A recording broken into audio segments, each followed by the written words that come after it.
បាទសូមគោរពនឹងជំរាបសួរពុកម៉ែបងប្អូនអរគ្នាថ្ងៃដែរខ្ញុំបានវិលត្រឡប់មកជួបបងប្អូនសាជាថ្មីម្ដងទៀតហើយនៅក្នុងវីដេអូចំណេះដឹងថ្មីនេះដែរខ្ញុំសូមទៅការបង្ហាញបងប្អូននឹងពីរបៀបបង្កើតកម្មវិធី WeChat ថ្មីហើយខ្ញុំសូមទៅការបបាយកាមេរ៉ាបន្តិចដើម្បីធ្វើការបង្ហាញបងប្អូនលម្អិតពីរបៀបបង្កើតកម្មវិធី WeChat ហ្នឹងនៅលើសាស្ត្រដៃតែម្ដងបាទមុននឹងបងប្អូនធ្វើការបង្កើតកម្មវិធី WeChat បងប្អូនគួរតែមានសភៅមួយដើម្បីត្រៀមនៅក្នុងការកត់ទុកណាបាទទី1បងប្អូនបាទត្រៀមបាទឈ្មោះបាទ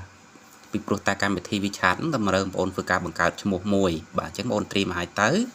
បាទទី2បងប្អូនត្រៀមលេខកូដសម្ងាត់ឬក៏ភាសាអង់គ្លេសគេដាក់ថាបាទ password អញ្ចឹងបងប្អូនដឹងហើយណាលេខកូដសម្ងាត់ហ្នឹងគឺចាប់ពីបាទ8ខ្ទង់ឡើងទៅមានអក្សរតូចអក្សរធំបាទលេខហើយនឹងនិមិត្តសញ្ញាអញ្ចឹងទៅណាកុំឲ្យបាត់ភ្លេចអញ្ចឹងបងប្អូនគួរតែធ្វើការកត់ទុកឲ្យហើយទៅពេលដែលបងប្អូនធ្វើការបង្កើតទៅបងប្អូនគ្រាន់តែធ្វើការចម្លងតាមណាបាទហើយទី3បងប្អូនត្រៀមលេខទូរស័ព្ទហើយលេខទូរស័ព្ទជាលេខទូរស័ព្ទថ្មីហើយលេខទូរស័ព្ទបងប្អូនគួរតែធ្វើការបង្កើតនៅកម្មវិធីបាទ WhatsApp មួយទៅដើម្បីងាយស្រួលពេលបងប្អូនធ្វើការបង្កើតកម្មវិធី WeChat គេផ្ញើលេខកូដសម្ងាត់ទៅបាទកម្មវិធីបាទ WhatsApp នោះហើយណាបាទហើយទី4ហ្នឹងបងប្អូនបាទត្រៀមបាទ Gmail ក៏ជា Gmail ថ្មីដែរហើយ Gmail ហ្នឹងបងប្អូនគួរតែធ្វើការបញ្ចូលបាទលេខទូរស័ព្ទមួយទៅក្នុង Gmail ហ្នឹងឲ្យទៅណាបាទហើយចំណុចចុងក្រោយជាចំណុចទី5នោះបងប្អូនគួរតែមានកម្មវិធី WeChat ចាស់ដើម្បីបាទជួយបាទ scan អញ្ចឹងទៅណាបាទអញ្ចឹងបងប្អូនមាន5ចំណុចហ្នឹងហើយបងប្អូនធ្វើការបង្កើតទៅណាបាទជាដំបូងបងប្អូនគ្រាន់តែធ្វើការដំឡើងកម្មវិធី WeChat ចេញពី Play Store មកណាបាទពេលបងប្អូនតម្លើងបាទហើយបងប្អូននឹងឃើញបាទកម្មវិធី WeChat រត់មកតម្រង់បែបនេះបាទអញ្ចឹងសង្ឃឹមថាបងប្អូននឹងចេះតម្លើងទាំងអស់គ្នាហើយណាបាទបងប្អូនចុចមកពេលដែលបងប្អូនតម្លើងមកថ្មីជួនកាលវានឹងចេញជាតម្រង់ជាភាសាចិនបាទអញ្ចឹងបើសិនជាចេញជាតម្រង់ភាសាចិនបងប្អូនធ្វើការផ្លាស់ប្ដូរជាភាសាអង់គ្លេសមកណាបាទបងប្អូនចុចអក្សរនៅខាងលើហ្នឹងមកបាទចុចតុកមកពេលនោះនាំបងប្អូនមកដល់បាទតម្រង់ភាសាបែបនេះហើយខ្ញុំសូមយកភាសាអង់គ្លេសចុចពីលើភាសាអង់គ្លេសហ្នឹងមករួចហើយបងប្អូនចុចបាទអក្សរពណ៌ត្រួយចេកនៅខាងលើផុតខាងស្ដាំដៃនឹងទៀតមកបាទពេលខ្លះបងប្អូនបាទជ្រើសរើសយកភាសាអង់គ្លេសនឹងហើយ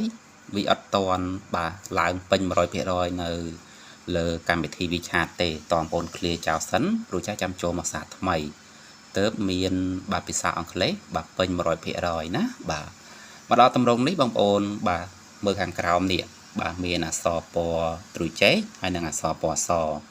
អក្សរពណ៌ត្រួយចេកគេដាក់ថា login អញ្ចឹង login នេះគឺមានន័យថាបងប្អូនទាញយកកម្មវិធី WeChat ចាស់បាទហើយបងប្អូនយកពណ៌សណាគេដាក់ថា sign up បាទនេះ sign up នេះបងប្អូនណាបាទអញ្ចឹងបងប្អូនចុចទៅលើពាក្យថា sign up អក្សរពណ៌សហ្នឹងមកបាទរួចហើយបងប្អូនយក sign up បាទ web mobile ខាងលើផុតណាបាទបង្កើតជាមួយលេខទូរស័ព្ទណាចុចបន្ទាប់មក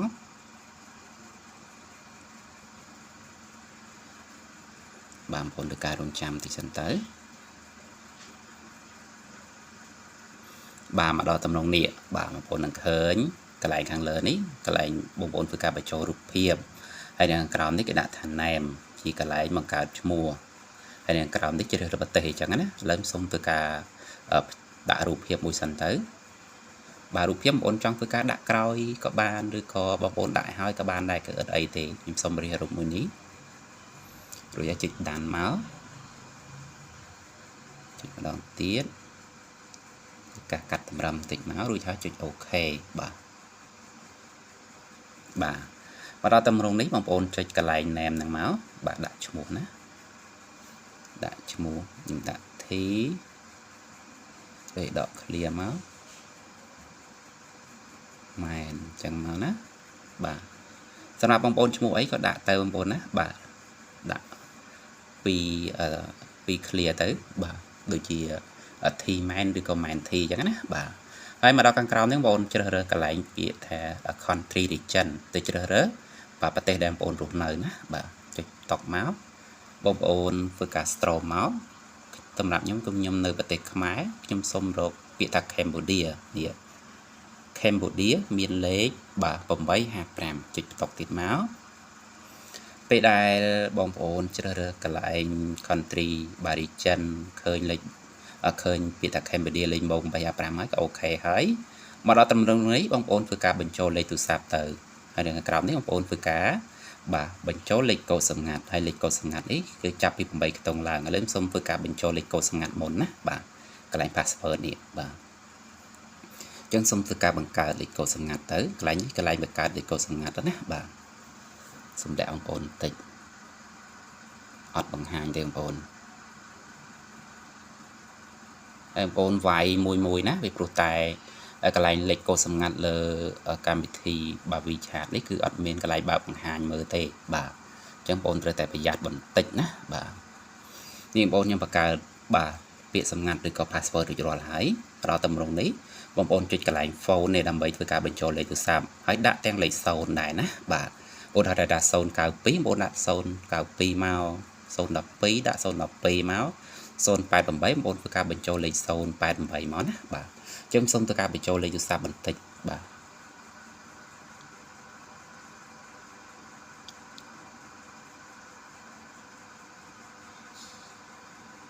បាទនេះបងប្អូនខ្ញុំធ្វើការបញ្ចូលលេខទូរស័ព្ទរួចរាល់ហើយរួចហើយបងប្អូនធ្វើការចុចគ្រីសទាំងនេះមកបាទរួចហើយបងប្អូន scroll មកខាងក្រោមបន្តិចមកបងប្អូននឹងឃើញពាក្យថាបាទកន្លែង agree បាទ and continue ហ្នឹងបាទចុចតមក agree and continue ណាបាទ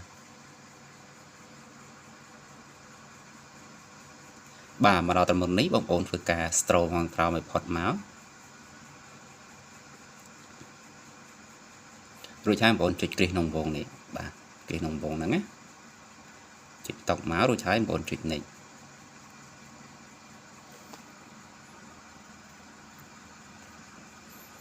បាទរួចហើយចុចបាទ start ហ្នឹងមក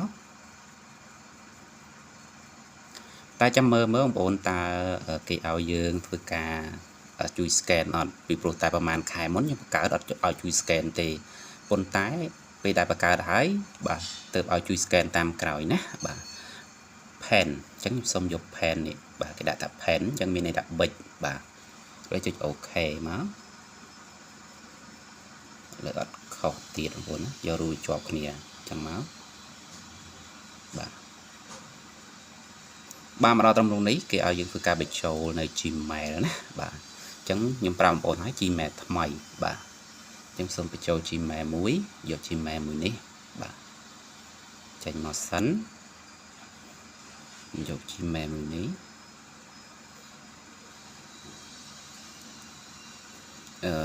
Daralio 500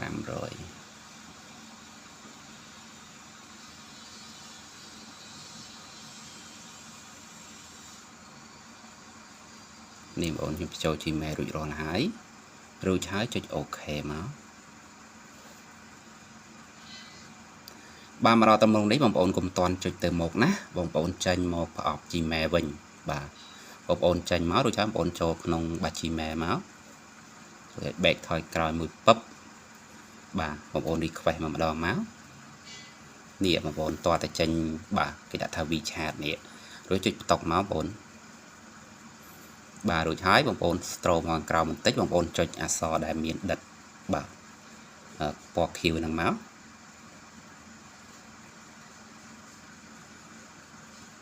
នេះតើតែអញ្ចឹងតើចេញបាទគ្រីសអញ្ចឹងទើបបងប្អូនចូលទៅក្នុងកម្មវិធី WeChat វិញមកបាទរួចហើយបងប្អូនចុចបាទកន្លែងអាយហ្នឹងមកបងប្អូន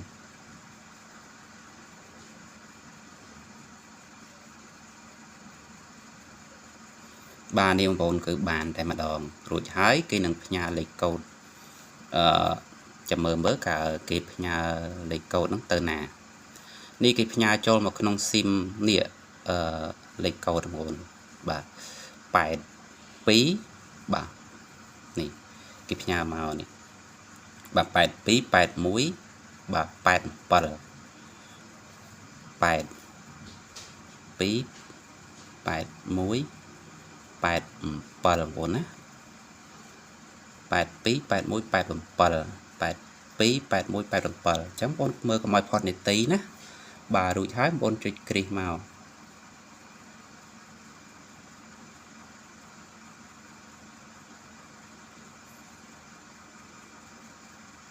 ឬក៏បងប្អូន back ថយក្រោយបន្តិចបងប្អូនចុច submit ក៏បានណាដោយតែគ្នាទេ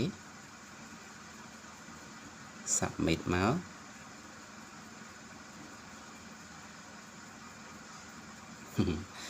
ឥឡូវមកដល់តម្រងនេះបានតែម្ដងបងប្អូនណាបាទប៉ុន្តែកម្មវិធី WeChat នេះគឺអត់តន់ជោគជ័យទេបងប្អូនបាទតើតាមានមិត្តភ័ក្តិចាស់បាទជួយ scan មកតង់ទៀតបាទទៅបានណាបាទប៉ុន្តែគេឲ្យយើងសិនបាទគេឲ្យយើងសិនបានហើយប៉ុន្តែគាត់ថាវាប្រើការអត់តន់បានទេតើតាមានមិត្តភ័ក្តិចាស់ជួយ scan មកបន្តិចសិនបាទទៅបានវាខុសពីមុនបងប្អូនពីមុនដូចជាប្រហែលឆ្នាំមុនមួយឆ្នាំពីរឆ្នាំមុនពេលដែលបង្កើតពឹបអញ្ចឹងគេអត់តន់ឲ្យទេណាបាទអត់តន់ឲ្យចូលលេខទូរស័ព្ទទេតើបងប្អូនធ្វើការជួយ scan ណាប៉ុន្តែឥឡូវគឺខុសគ្នាបង្កើតបានលឹបបានតែម្ដងប៉ុន្តែវាប្រើការអីអត់តន់កើតមែនប៉ុន្តែវាឃើញថាបានជោគជ័យណាបាទឥឡូវបងប្អូនធ្វើការចាំបន្តិចសិនទៅតែជោគជ័យរបៀបមិនចាំមើលសិនណាបាទ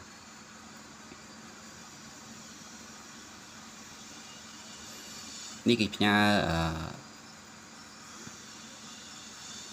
លេខកូដចូលទៅចូលមកក្នុងលេខទូរស័ព្ទតែម្ដងបងប្អូនគេអត់មានខលមានអីទេគេផ្ញើចូលមកធម្មតាបងប្អូនណាបាទលើទៅការរងចាំបន្តិចចាំមើលដាក់ផុតសិនមើលតើបែបណាបាទ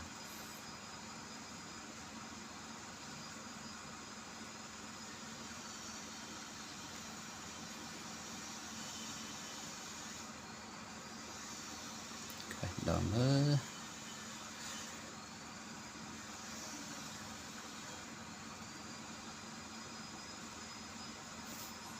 យូរបងប្អូនបាទ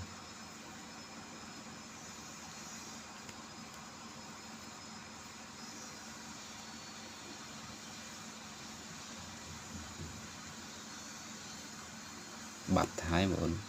ចាំមើលclear ចោលសិនមើលចាំចូលមកសារថ្មីមើលតើបានអត់បាទនេះបងប្អូនបានណាបាទនេះ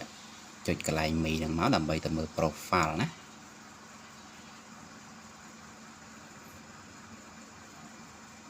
រួចចាំបងប្អូនចុច next មក next ទៀតដាននេះ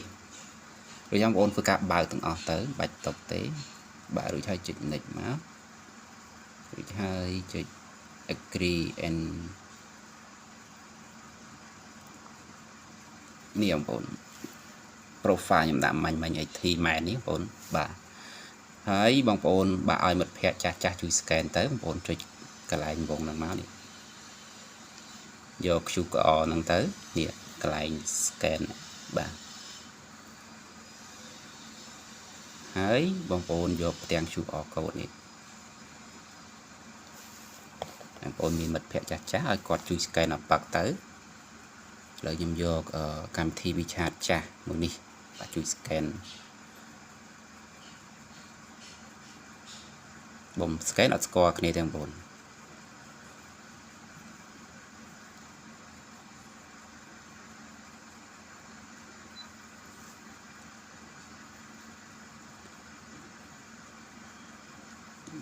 send មក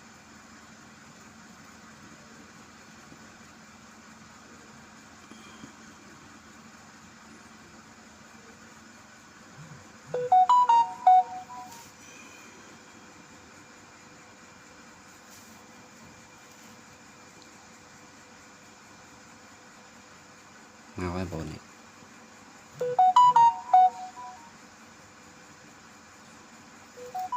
ក្លឹបហើយនេះយើងអាច hi hello ទៅរកគ្នាបានហើយអញ្ចឹងជួយ scan តែប៉ុណ្្នឹងគឺរួចរាល់ហើយបងប្អូនបាទហើយយើងមកនេះហើយនៅក្នុង WeChat ចាស់នេះតែប៉ុណ្្នឹងទេងាយស្រួលបងប្អូនឥឡូវនេះគឺអត់របាក់ទេក៏កើតទេបានផ្លែតែម្ដងប៉ុន្តែតើមានមិត្តភ័ក្តិចាស់ហ្នឹងចាំជួយ scan បាទក្រោយបងប្អូនណាបាទអញ្ចឹងគឺអីទេបាទគឺស្រួលនេះបងប្អូនបានហើយបាទ scan តែម្ដងគឺជោគជ័យហើយបាទ ចឹងវីដេអូរបស់ខ្ញុំមានតែប៉ុណ្្នឹងទេហើយមិនពីបងប្អូនទៅក៏សូមជូនពរជូនជ័យដល់បងប្អូនក្នុងទទួលទីមានបានហើយបើសិនជារាល់ការនិយាយស្ដីរបស់ខ្ញុំលឺលួសខ្វះខាតត្រង់ចំណុចណាខ្ញុំបាទក៏សូមខន្តីអភ័យទោសពីសំណាក់ពុកម៉ែបងប្អូនផងបាទនេះពេលនេះដែរខ្ញុំបាទក៏សូមអរកាយជម្រាបលាជួបគ្នានៅវីដេអូក្រោយបាទបាយបាយ